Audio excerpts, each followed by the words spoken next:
Basically, every week there is an update in the legal situation for Britney Spears that has had a sort of renewal of focus from our country. Now, the father of Britney Spears, Jamie Spears, apparently agreed to step down as her conservator, although there are some lingering questions.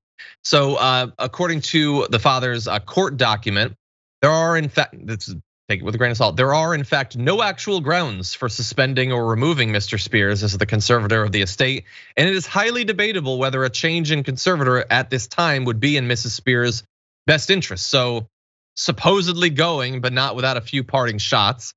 Goes on to say, nevertheless, even as Mr. Spears is the unremitting target of unjustified attacks, he does not believe that a public battle with his daughter over his continuing service as her conservator would be in her best interests.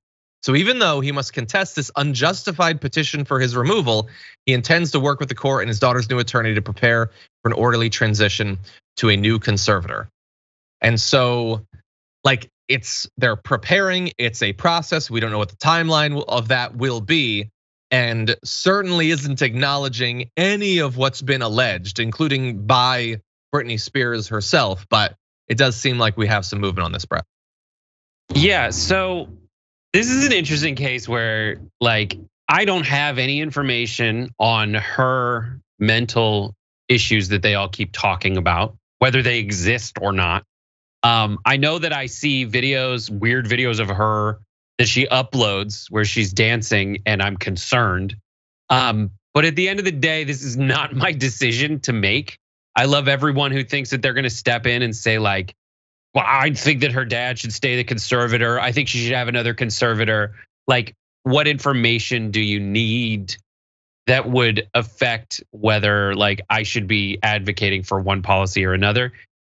That said, like, it is just strange to me that she would still be under a conservatorship after this much time. When along the way during that conservatorship, she was performing and making millions and millions of dollars as an employee, essentially, of some kind of event group in Vegas, right?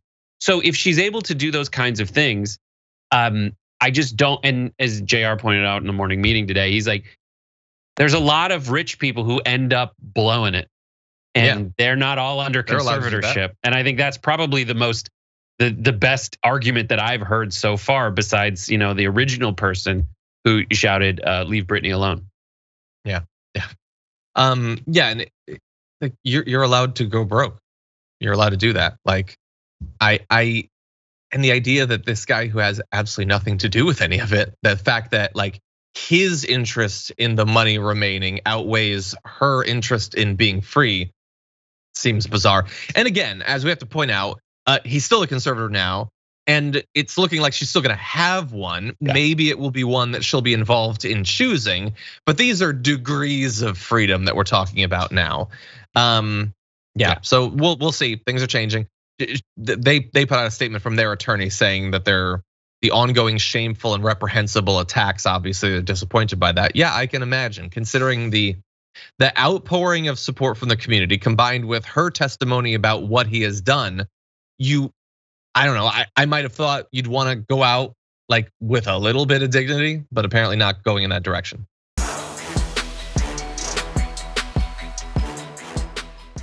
Check out the Damage Report podcast each day, wherever you get your podcasts, whether Pocket Casts or Stitcher or iTunes. You can join me as I give you the news and stories you want, with a range of co-hosts and interview guests jumping in on the fun each day. Again, that's the Damage Report, wherever you get your podcasts. And if you get them at iTunes, don't forget to rate and review. Sometimes I'll read them live on the show.